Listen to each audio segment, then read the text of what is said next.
Good morning. देखो, अ,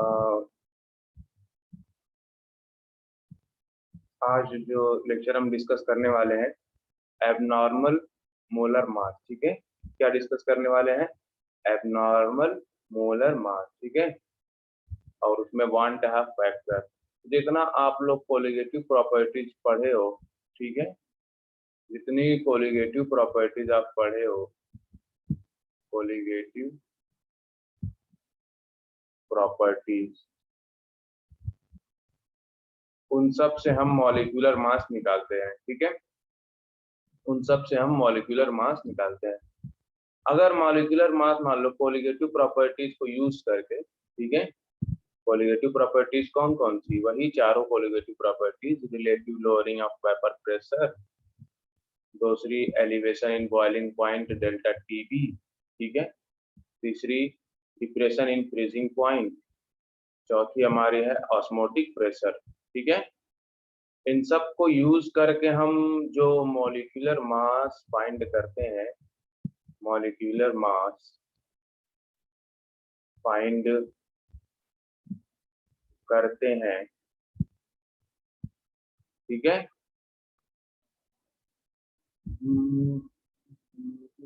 एक minute.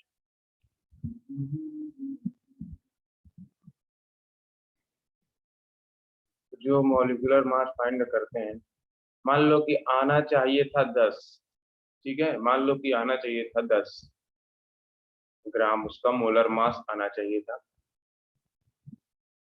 लेकिन आया हमको इसको इसको यूज करके, ठीक है, इसको यूज करके, इस कोलिगेटिव प्रॉपर्टीज को यूज करके आया कितना? 8, या फिर 11 आ गया, ठीक है, या फिर 9 आ गया। तो हमको एक्सपेक्टेड वैल्यू क्या थी? 10 ग्राम आना चाहिए था, ठीक है, कैलकुलेटेड वैल्यू, जो मतलब थ्योरेटिकल वैल्यू, ठीक है ना। एक्सपेक्टेड वैल्यू जो थी इतनी आनी चाहिए थी, ये नॉर्मल थी, लेकिन वही क्या हो गई? एब नॉर्मल हो गई। इसी को हम बोलते हैं एब नॉर्मल मॉलिक्यूलर मास। ठीक है, कोलिगेटिव प्रॉपर्टीज को यूज करके हम जो मॉलिक्यूलर मास फाइंड करते हैं, जितना आना चाहिए था उतना ना आके दूसरा आ गया, ठीक है, चाहे ज्यादा चाहे कम। अब ये क्यों आता है, क्यों कम आ जाता है, क्यों ज्यादा आ जाता है, इसकी भी चर्चा करेंगे हम, ठीक है। देखो, हाँ, when abnormal molar mass outcome, ठीक है, when abnormal molar mass, when abnormal molar mass observe, ठीक है ना, कब ऑब्जर्व होता है? ठीक है, जब कोई हम सॉल्यूट डालते हैं, ठीक है ना, सॉल्यूशन में,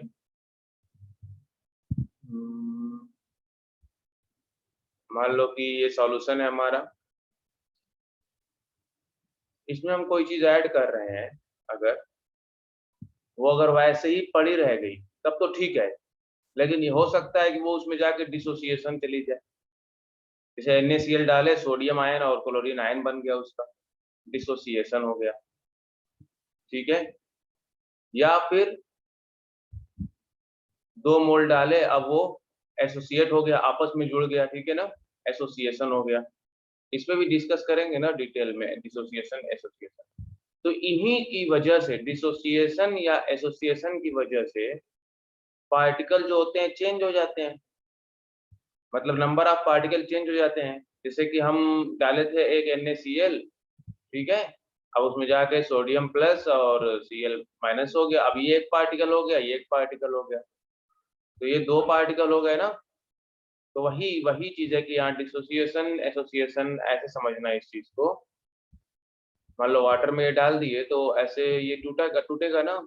एक पार्टिकल हम डाले थे, ठीक है, 1 मोल, अब 1 मोल सोडियम बना, 1 मोल क्लोरीन बना, तो 2 मोल हो गए यहाँ पे, तो पार्टिकल का नंबर चेंज हो गया ना।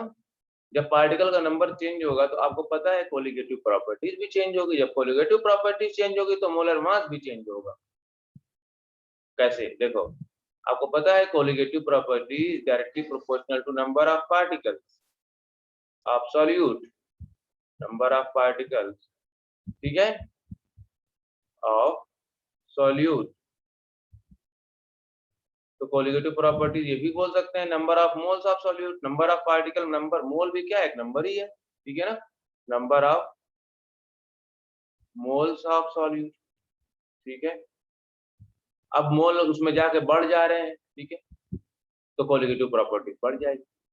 मोल उसमें जाके घट जाएंगे तो कोलिगेटिव प्रॉपर्टीज भी घट जाएगी। समझ में आ रहा है? ओके। अब देखो आगे, आपको पता है colligative properties directly proportional to mass upon molar mass होगा। ऐसे ही समझो इसको, ठीक है ना, मास अपॉन मोलर मास होगा, ठीक है ना, मोल्स के टर्म में हम लिख दिए इसको, मास upon molar mass.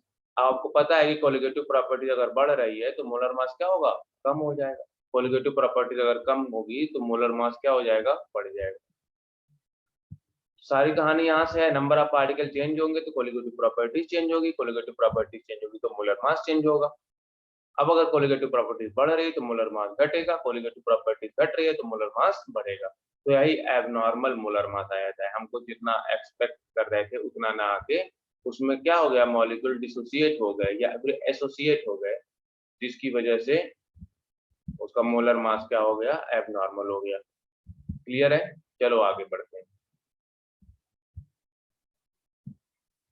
Quant of factor देखो क्या है।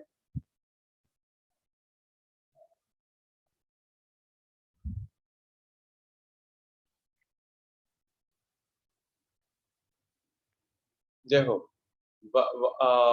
वांट हाफ फैक्टर, ठीक है, ये जो हेडिंग लगा लो आप लोग, वांट हाफ फैक्टर, ठीक है। देखो ये एक फैक्टर है जो ये बताता है कितना एसोसिएशन हुआ और कितना डिसोसिएशन हुआ, ठीक है ना, ये चीज बताता है ये। एक्सटेंट ऑफ टू कैलकुलेट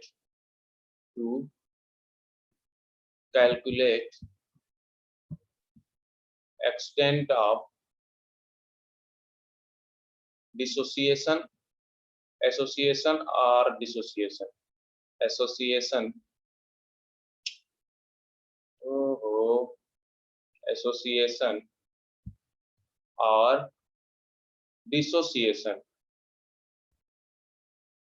और डिसोसिएशन, ठीक है, इसको बताता है वो। और इसको इंट्रोड्यूस आई से दिखाते हैं, क्या किससे दिखाते हैं, डिनोट करते हैं आई से, स्मॉल आई से, ठीक है।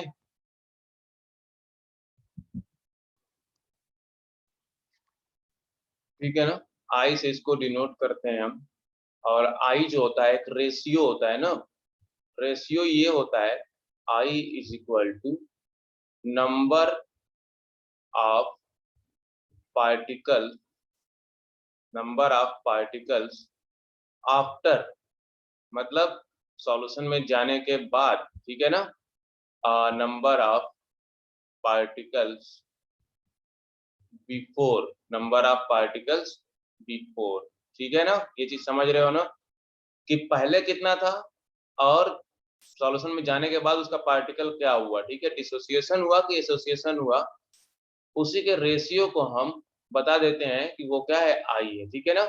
मतलब देखो, बिफोर और आफ्टर का मतलब क्या है, ठीक है। अब इसको थोड़ा सा थ्योरेटिकल कैलकुलेटर और एक्सपेक्टेड वैल्यू के फॉर्म में हम इसको लिखते हैं, ठीक है। देखो ये आप टर्म एकदम याद करो इसको, कि अगर एक्सपेरिमेंटल लिखा है, एक्सपेरिमेंटल मतलब हमने सॉल्यूशन में डाल के देखा, ठीक है, या फिर एक्चुअल लिखा है, बात सेम है, या फिर ऑब्जर्व लिखा है, बात सेम है। इन सब का मतलब क्या होता है, सेम होता है, आपको भी दिख रहा होगा, ठीक है। अगर थ्योरेटिकल है कि हाँ इतना आना चाहिए था, ठीक है, थ्योरेटिकल, या फिर इसको एक और दे देते हैं कैलकुलेटेड, कि हाँ कैलकुलेशन से हमने पता लगा लिया कि इतना आना चाहिए था, या फिर एक्सपेक्टेड, ये उम्मीद थी कि इतना आना चाहिए, ठीक है। तो यही तो पहले वाली उम्मीद है, ये आफ्टर हो गया, ठीक है। तो वही हो गया कि I is equal to observe value या फिर experimental value, observe value of colligative properties, ठीक है ना। कोलिगेटिव प्रॉपर्टीज की जो ऑब्जर्व हुई है और जो बिफोर वैल्यू थी, ठीक है ना, कैलकुलेटेड, बिफोर क्या हो गई कैलकुलेटेड, या फिर थ्योरेटिकल या फिर expected, calculated value of colligative properties, इतनी आनी चाहिए थी लेकिन इतनी आई, ठीक है। इन दोनों का रेशियो ही क्या होता है, 1/2 फैक्टर, ठीक है। अब देखो आपको पता है कि कोलिगेटिव प्रॉपर्टीज इनवर्सली होता है मोलर मास के, या मॉलिक्यूलर मास कह लो, मॉलिक्यूलर मास, अभी हमने देखा मास अपान मॉलिक्यूलर मास, कोलिगेटिव प्रॉपर्टीज बढ़ेगी तो मॉलिक्यूलर मास घटेगा, ठीक है। वही यही चीजें यहाँ पर पुट कर दो, दोनों दोनों साइड, ठीक है, दोनों डेनोमिनेटर और न्यूमरेटर में, ठीक है।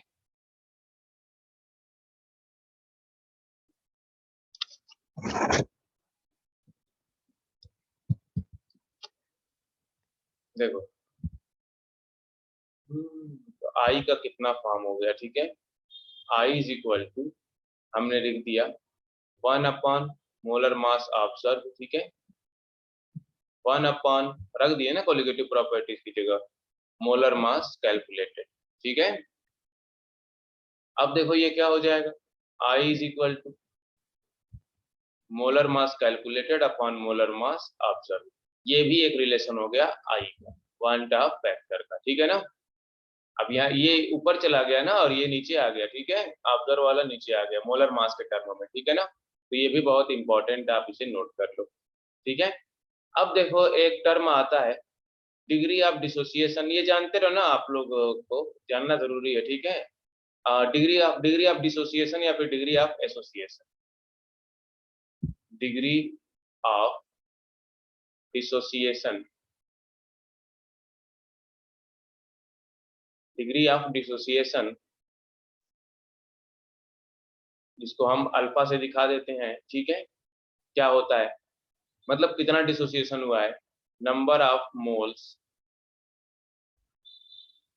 डिसोसिएट, अब मतलब 100 मोल डाले हैं सॉल्यूशन के अंदर वाटर में, तो जरूरी नहीं तो 100 मोल डिसोसिएट हो जाए, उसमें से 50 हो सकते हैं, 50 नहीं हो सकते हैं, 10 हो सकते हैं, 5 हो सकते हैं, इसलिए number of moles of dissociation, dissociated upon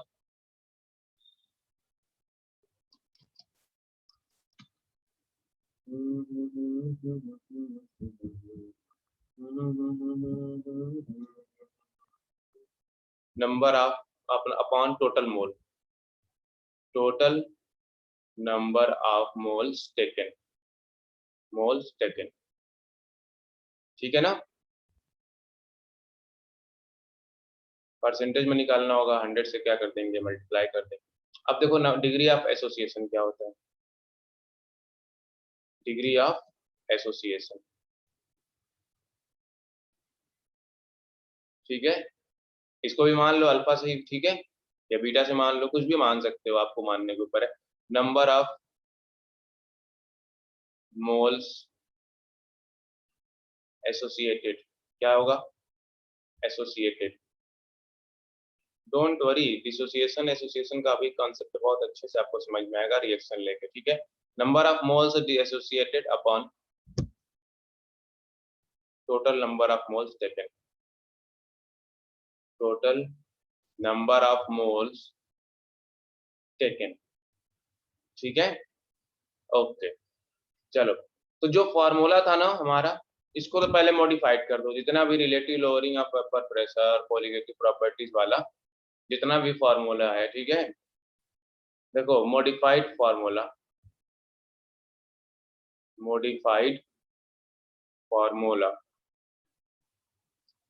for substance undergo undergoing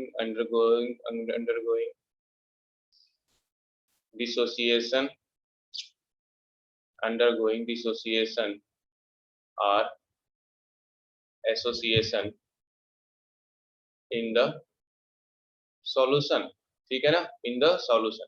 देखो क्या है, पीडीएफ दिया है, ठीक है ना, लिंक लोड कर लेना आप लोग। इन द सॉल्यूशन देखो क्या है हमारा, पहली कोलिगेटिव प्रॉपर्टीज हमारा हो गया relative lowering of vapour pressure P naught A upon P naught A, ठीक है, is equal to mole fraction of P, ठीक है ना। ये सब फॉर्मूला मैं लिख दे रहा हूँ, फिर बता दे रहा हूँ आई कैसे कहाँ पे इंट्रोड्यूस करना है आपको। और दूसरा मान लो हो गया delta T B is equal to क्या हो जाता है, के बी इंटू एम, ठीक है। तीसरा फॉर्मूला जो हो गया हमारा delta T F is equal to K F into M, ठीक है। चौथा फॉर्मूला जो हमारा होगा pi is equal to C R T, ठीक है ना, सी आर टी, ठीक है। ये चार कोलिगेटिव प्रॉपर्टीज हमने पढ़ रखा है, ठीक है। जो लोग नहीं पढ़े होंगे वो जरूर पढ़ लेंगे एक बार। अब सब जगह हम यहाँ पर आई इंट्रोड्यूस कर देते हैं, तो यह मॉडिफाइड फॉर्मूला हो गया ऐसे सबस्टांस के लिए, ठीक है, जो जो डिसोसिएशन में जा रहा है या फिर एसोसिएशन में जा रहा है, ठीक है, उनके लिए यह कोलिगेटिव प्रॉपर्टीज का फॉर्मूला चेंज हो गया, ठीक है ना। डिसोसिएशन में जा रहा है कि एसोसिएशन में आ रहा है, उसके लिए ये मॉडिफाइड फार्मूला बन गया, जो कि बहुत ही इजी है। सब जगह क्या करना है आपको, आई इंट्रोड्यूस करना है, बहुत ज्यादा सोचना नहीं है। अब देखो बात आती है कि आई की वैल्यू, ठीक है, आई की वैल्यू, अगर आई की वैल्यू जो होती है 1 होती है, अगर आई की वैल्यू 1 आती है, ठीक है, तो सबस्टांस हम कह सकते हैं नाइदर डिसोसिएटेड, ठीक है, और नॉर एसोसिएटेड, मतलब ना तो डिसोसिएशन में गया है ना तो एसोसिएशन में गया है, तो आई की वैल्यू हम 1 रख देंगे चुपचाप, ठीक है ना, ये चीज याद रखना।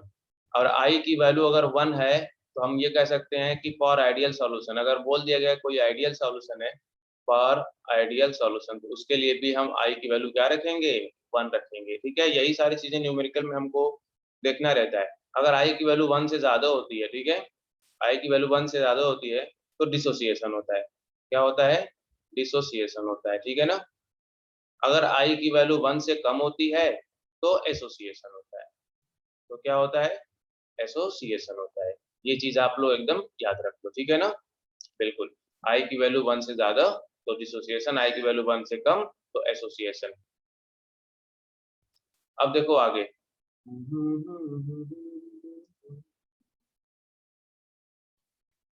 देखो आगे बात करते हैं calculation of degree of dissociation, ठीक है ना। कैलकुलेशन, एक मिनट, चलो दूसरे लेक्चर में बनाऊंगा, ठीक है, आगे की video. Okay, bye bye, take care.